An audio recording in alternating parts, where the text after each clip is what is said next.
इस आदमी का नाम है डेनियल, जिसे एक बीमारी है CRPS यानी कॉम्प्लेक्स रीजनल पेन सिंड्रोम।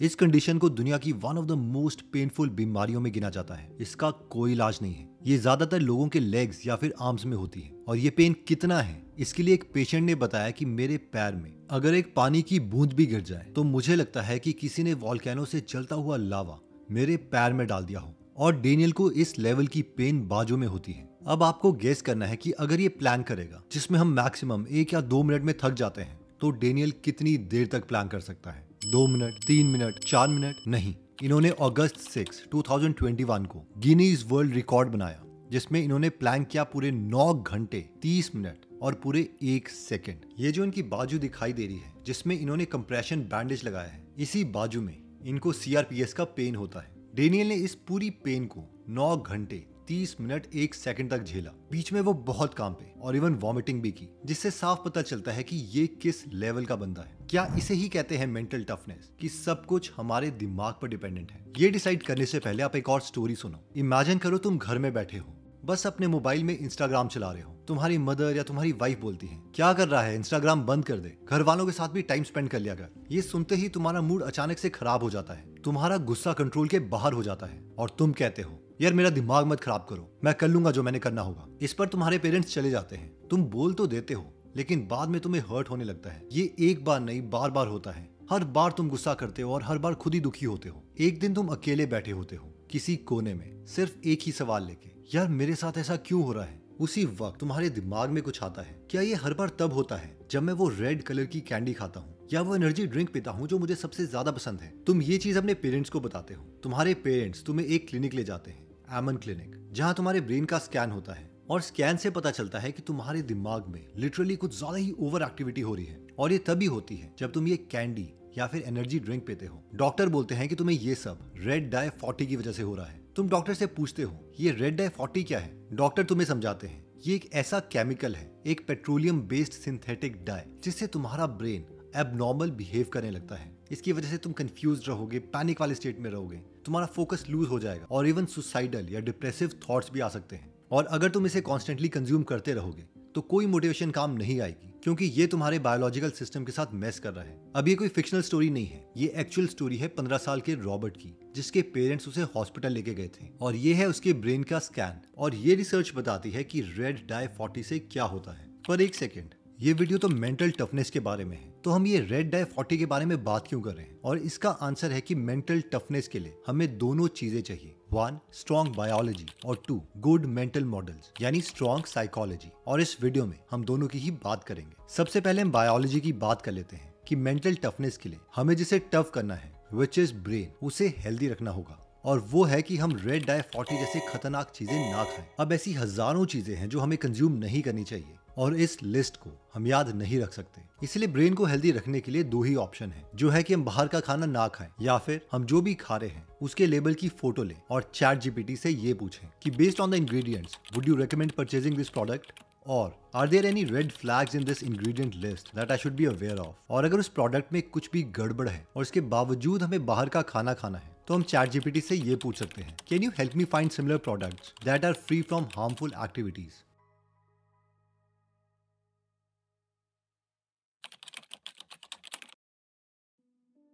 तो अगर हमारे पास बायोलॉजिकली हेल्दी ब्रेन है, तो अब हम बात करते हैं साइकोलॉजी की। इसके लिए इमेजिन करो, बचपन में स्कूल में तुम्हारे दोस्त तुम्हें बहुत बुली करते थे, तुम्हें आए दिन बड़ी मार पड़ती थी और हर वक्त तुम चिड़े चिड़े गुस्से में रहते थे और तुम समझ ही नहीं पाते थे तुम इतने गुस्से में क्यों हो। एक दिन तुम्हारा भाई आता है और तुम्हें रनिंग ट्रैक में ले जाता है और वो कहता है, इन सब बेवकूफों के बारे में मत सोच, तू एक रनर है, अपने टैलेंट को बस इम्प्रूव कर। तुम अब वही करते हो जो तुम्हारे भाई ने तुमसे बोला था। पहले स्कूल लेवल, फिर कॉलेज लेवल, और फिर तुम क्वालिफाई कर जाते हो ओलंपिक्स के लिए। 19 साल की एज में तुम फास्टेस्ट लैप रन करते हो, इतना फास्ट कि हिटलर तक तुमसे मिलना चाहता है। लेकिन ये स्टोरी यहाँ पर खत्म नहीं होती।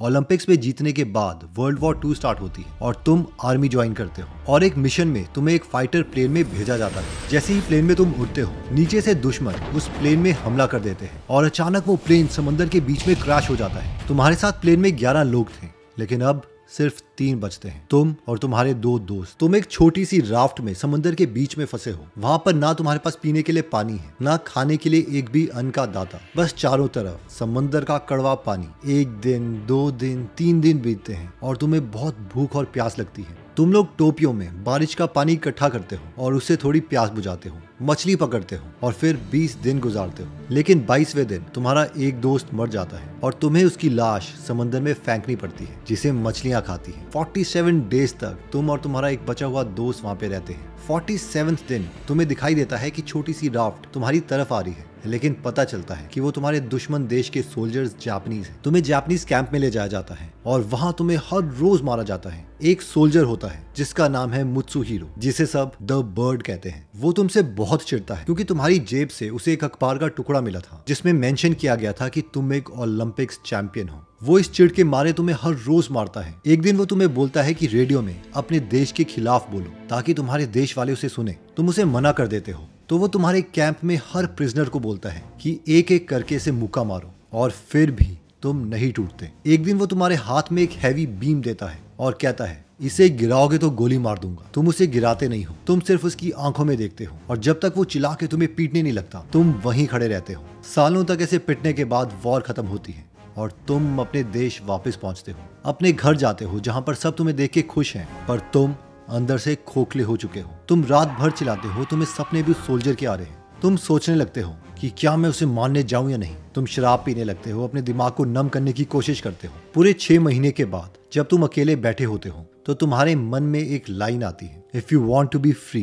You must forgive. तुम वापस अपनी मेमोरीज में जाते हो जहाँ पर उस जापानीज सोल्जर की मेमोरीज थी जो तुम्हें मारता था, और तुम उसे अपनी मेमोरीज में कहते हो मैं तुम्हें माफ करता हूँ। ये स्टोरी फिक्शनल नहीं है, ये रियल स्टोरी है लुई ज़ैम्परिनी की, जो वॉर खत्म होने के बाद वापस जापान में अपने कैंप में गए, दोबारा उस कैंप के चक्कर लगाए, सबके साथ हाथ मिलाया। वो उस जापानीज सोल्जर से भी मिलना चाहते थे लेकिन उसने मना कर दिया। फिर भी लुइस ने उस सोल्जर के लिए लेटर लिखा था और वो लेटर उसने उसे पढ़ के सुनाया, जिसमें एक शब्द था आई फॉरगिव यू, औरों को माफ करना। लेकिन ये उससे भी ज्यादा खुद के लिए है, खुद के ब्रेन को खुद की नेगेटिव फीलिंग से माफ करना, उसे फ्री कर देना। और ये बहुत सी रिसर्च प्रूव कर चुकी है। इसीलिए अगर हमें एक टफ माइंड बनाना है, बहुत से लोगों से बहुत सी नाराजगियां होंगी हमारी, लेकिन उन मेमोरीज को अगर हमें अपने दिमाग से मिटाना है तो हमें माफ करना होगा, सिर्फ उन्हें नहीं बल्कि खुद को भी, उन फीलिंग से।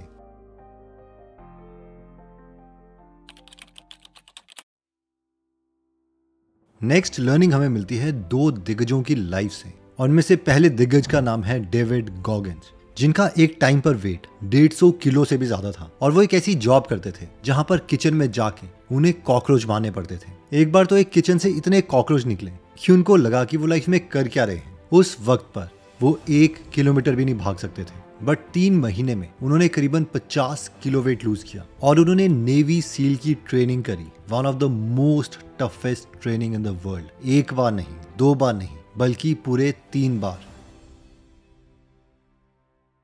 इनकी तरह ही एक और इंसान है जो कि एक बार प्लेन में था। सब एक एक करके उस प्लेन से कूद रहे थे और नीचे जाकर अपना पैराशूट खोल रहे थे। 16,000 फीट की ऊंचाई से ये भी कूदा, लेकिन इसका पैराशूट ठीक से नहीं खुला क्योंकि इस पैराशूट की स्ट्रिंग्स आपस में उलझ गए थे। ये पीठ के बल जोर से जमीन में गिरा, इतनी जोर से गिरा कि वहां से वो 3 फीट बाउंस किया और वहां पर मिट्टी का धुआं बन गया। डॉक्टर्स ने बोला कि अब ये चल नहीं पाएगा। 60 दिन तक ये रेंगता रहा, चिल्लाता रहा, लेकिन फिर इसने खुद को एक सबसे डिफिकल्ट मिशन दिया, माउंट एवरेस्ट पे जाना। ये मिशन इसने खुद को तब दिया जब माउंट एवरेस्ट में सक्सेस रेशियो 6:1 था, यानी जो 7 लोग माउंट एवरेस्ट में जाते थे उनमें से 6 लोग वहां पर मारे जाते। और इसने ये मिशन भी कंप्लीट किया।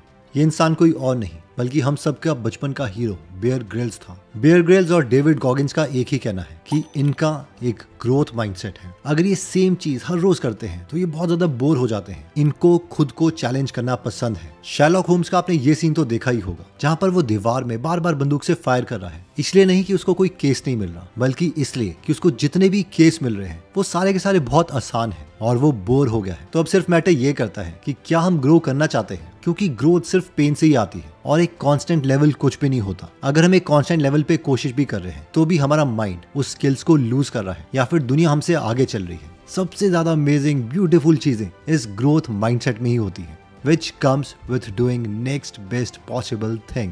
अगर हमारी सिचुएशन बहुत खराब है और हमें लग रहा है कि नहीं यार मैं इससे बाहर नहीं निकल सकता, तो उसको हम गेम की तरह ले सकते हैं कि कोई मुझे अभी इस वीडियो से देख रहा है और हर रोज हम अपनी फोटोग्राफ्स खींच रहे हैं, अपनी वीडियो बना रहे हैं और हम कह रहे हैं कि हमें निकलना तो इस सिचुएशन से बाहर ही है, लेकिन मैं अपनी स्टोरी बहुत अच्छी बनाऊंगा। सेम चीज फिजिक्स वाला के अलग पांडे ने की थी। उन्हें पता था कि वो इस सिचुएशन से बाहर निकलेंगे ही निकलेंगे और बस वो इमेजिन करते थे कि अभी मैं अपनी लाइफ की स्क्रिप्ट लिख रहा हूँ। ओके, तो एक बार मैं पूरी वीडियो आपके लिए समराइज कर देता हूँ। सबसे पहले जो हमने स्टोरी देखी थी वो थी डेनियल की, कि उन्होंने 9 घंटे 30 मिनट 1 सेकंड तक प्लैंक किया, वो भी इसके बावजूद कि उनकी आर्म में एक्सट्रीम पेन हो रहा था। फिर हमने पूछा कि क्या सिर्फ ये मेंटल टफनेस है कि नहीं, लेकिन इसके बाद हमने देखा रेड डाई 40 का इम्पैक्ट, कि वो हमारे ब्रेन को कैसे हाइपर एक्टिव बना सकता है। मेंटल टफनेस तो छोड़ो, वो हमें इतना ज्यादा रिएक्टिव बना सकता है कि हम सुसाइडल हो सकते हैं। और फिर हमने इसका सोल्यूशन देखा कि नॉर्मल चैट जीपीटी में जाना है, लेबल की फोटोग्राफ खींचनी है और उसे पूछना है भाई ये मैं खाऊं कि ना खाऊं। और वैसे ये जो रेड डाई 40 है, इसे इंडिया में E129 के नाम से जाना जाता है,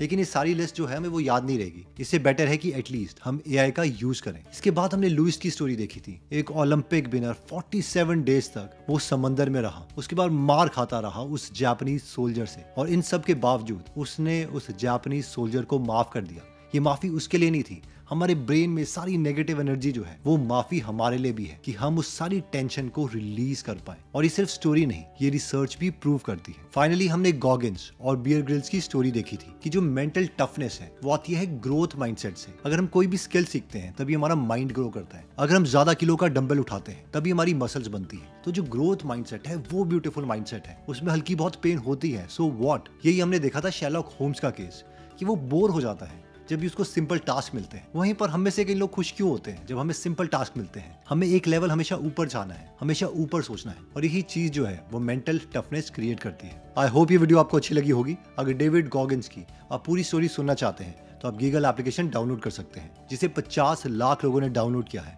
4.8 स्टार की रेटिंग दी है पिछले 6 सालों से। तो गीगल ऐप को जरूर डाउनलोड करें, ये लाइफ लॉन्ग आपका फ्रेंड रहेगा। और हाँ, अगर आप ऐसे नॉलेजेबल वीडियोस मिस नहीं करना चाहते तो सब्सक्राइब करने के बाद बेल का बटन दबाना मत भूलिएगा। जल्दी हम आपसे दोबारा मिलेंगे। जय हिंद।